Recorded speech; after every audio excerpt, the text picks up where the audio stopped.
antenna of a vehicle trying to run through the roadblock. Stop! Stop your car! Stop!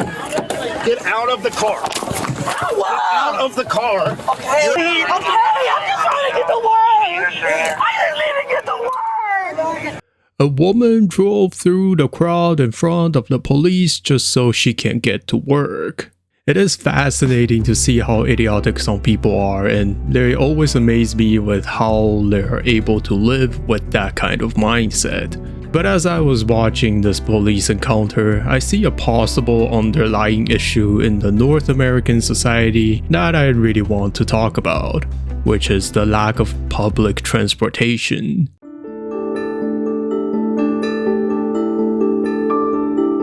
Before I begin, in no way am I trying to justify this lady's action. She has done something very dangerous and there is no justification for what she did. I'm glad that the police officers were able to stop her before anything bad happened, and I'm glad that she was prosecuted for her actions. Now that is out of the way, let's look at a little bit of the context of this case and what this lady was saying. She had to drive to work and the road is closed as the street was set up for some kind of event. It is pretty common for road closure like this happen from time to time in certain places for events, and because she insisted to drive on the specific road to get to work, it is safe to assume that the road is the only way for her to get out of that area. Also, the police officer never mentioned about detouring, so that road is probably the only way to get her out of there. What the police officer did offer was to call a taxi, which is obviously the most officers can do for her in this case.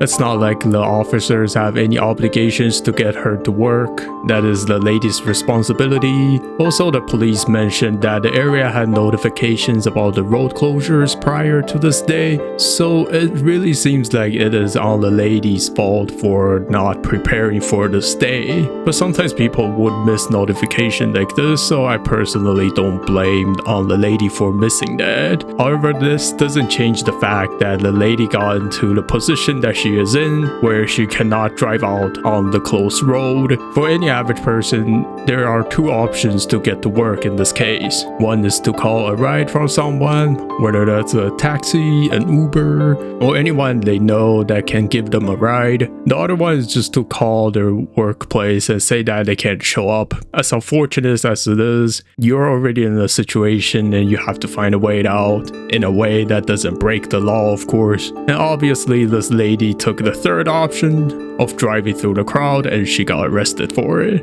Aside from the lady being stupid, what I felt really unfortunate about this case was that the fact that taking public transportation was not an option. US and Canada are some of the top car-centric countries. We drive to everywhere we go, especially if we live outside of major cities. Public transportations are very limited and inconvenient that most people would just choose to drive if they can. Hypothetically speaking, if our public transportation system is better constructed and provides good value to the people, maybe this case of lady driving through the crowd wouldn't have happened. Decreasing the need to drive around everywhere by using public transportation is a thing that I'm always hoping for. It will take a lot of people off the road when public transportation becomes a better option than driving in order to get to a destination on a daily basis. For instance, going to work. Not everyone on the road is a good driver, and some people just don't know how to drive. And some people are just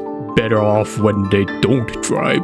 This benefits everyone on the road, or not even on the road, because if you have ever noticed anything about the cars, is that they can be used as a deadly weapon intentionally or unintentionally. So less cars on the road basically means that it's more safe for people who are in the car and not in the car. Less cars on the road also means that there's less greenhouse gas emissions. This is one of the major factors that environmentalists have been saying for years. Cars, specifically, are one of the key causes of greenhouse gas, and any form of public transportation emits less emission than everyone driving around. This is why environmentalists, climate activists will always push public transportations because of how good they are at limiting the greenhouse gas emissions that are emitted from the cars. But in order for people to be willing to take public transportation and driving, it has to be a decent, reliable, and affordable public transportation system. And we don't have that in most places in North America. If we do have a good public transportation system that majority of people are willing to use, events like this will be less likely to happen. People using public transportation translates to less cars on the road, meaning less people will be driving and therefore less stupid people will be driving and causing less accidents or events like this to ever happen. At least on paper, that is what would likely to happen, but never underestimate the IQ of some people. For this case, however, if a reliable public transportation was available, it would become a good option for the lady. I'm saying this assuming that public transportation was not a viable option in this case. Taxi was an option, but taxis are not public transportations, and taxis are very expensive and the cost gets higher the further away you travel. Many people knows about this, and the lady probably knew about it as well, given that the attitude she gave to the officers when he mentioned about taking a taxi. This again doesn't excuse the lady's behavior to drive into the crowd to get out, but it is understandably from a financial perspective of why the lady didn't want to take a taxi, especially a long distance taxi. It will probably cost her the whole salary of the day just to get to work. Only if there was a public transportation that can get her to her workplace, maybe she wouldn't have landed herself in jail.